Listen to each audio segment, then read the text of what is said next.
So Torn, a movie that asks the big questions in life, like what if Choose Your Own Adventure met Breaking Bad, and then someone said, cool, but make it about sewing. It's part crime thriller, part indie experiment, and part that I just watch a woman use thread as a weapon. Stick around because by the end, you'll either be stitched into the story or just totally unraveling like I was. Hey everyone, it's Wes from Atomic Cult Media, the channel where we dive into the weird, twisty, or just plain baffling films so you don't have to Google, what did I just watch at 2 a.m.? Hit that like button and let's dive into So Torn. So Torn follows Barbara, played by Eve Connolly, a struggling seamstress in a weirdly empty European town that feels like a level in Hitman before NPCs load in. Barbara's shop is failing, her mom's legacy is hanging by a thread, literally, and she's basically one unpaid wedding dress away from losing everything. Then one day she drives out to sew a button for an elderly bride, stumbles onto a drug deal gone wrong. There's a briefcase, two half-dead guys, and a choice that changes everything.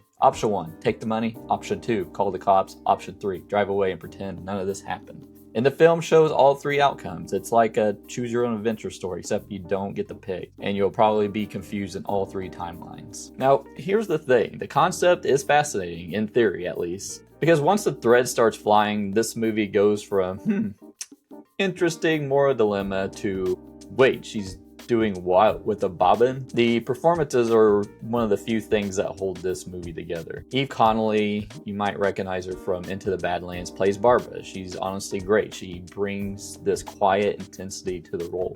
Even when she's doing absurd things like rigging a gun to fire through a room using sewing thread. Callum Worthy, yes, the Disney Channel alum, plays Joshua, one of the motorcycle guys caught in the botched deal. He's weirdly good in here, sweaty, twitchy, probably wondering how he got from Austin and Alley to European drug crimes. John Lynch played Huston, the bad guy. He feels like he got lost on his way to a completely different movie. I think he's supposed to be menacing, but plays closer to tired uncle at a wedding reception. This premiered at South by Southwest and Locarno Film Festival to some buzz, but audience reactions were just as split as this movie's timelines. Some call it innovative, others, like me, called it confusing performance art with thread. Thematically, So Torn is about the weight of family legacy, pun intended, by what came before you. Barbara literally inherits her mother's sewing business and figuratively inherits all the expectations that come with it. There's a nice symbolic thread. Okay,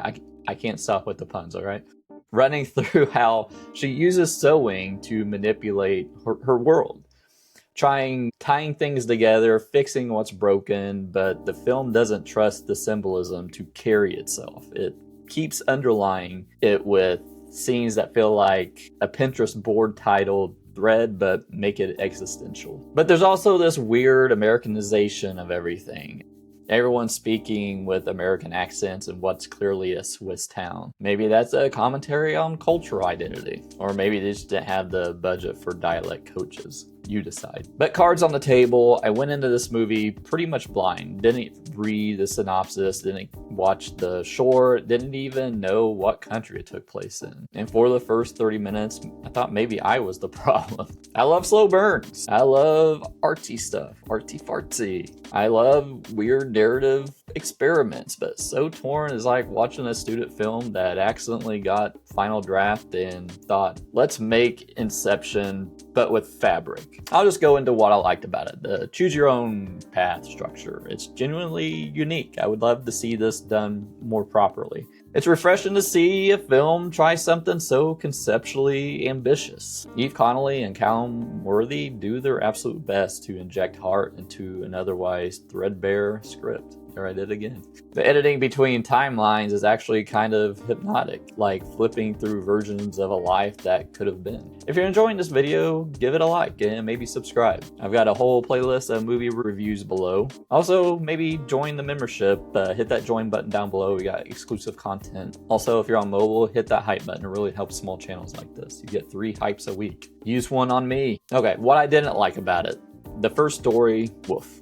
I had no idea what was happening. The pacing is glacial. Barbara's motivations are about as clear as muslin. The sewing gimmick just doesn't stop. It escalates to action scenes so improbable that you half expect Spider-Man to swing in with a spool. In the tone, it's all over the place. The movie thinks it's quirky, but it's really just oddly earnest and a little self-satisfied. And the overuse of thread and elbow crawling. Everyone's crawling on their elbows in this movie. This could have been called Drag Me Across the Fabric Store and no one would have blinked. So overall, So Torn gets a 2 out of 5 from me. It's ambitious concepts stitched together with decent performances, but it unravels fast. I appreciate what Freddy Macdonald was trying to do. Thematically, it's about choice, consequences, and identity, but in execution, it's just too thin. If you want a movie that really nails multiple perspectives and branching timelines, go watch Run Lola Run or Sliding Doors. This one feels more like Thread Lola Thread, and that's not a compliment. But what did you think of So Torn? Are you interested in seeing it after this review? Let me know down in the comments. Make sure to hit that like button, click here to subscribe, click here to see my other movie reviews. We have our Patreon right here. We also opened up membership, so hit that join button below for exclusive content if you want to support the channel further. And if you're on mobile, hit that hype button. You get 3 hypes a week. I would love to have one. It really helps small channels like this. And I'll see you later. Bye.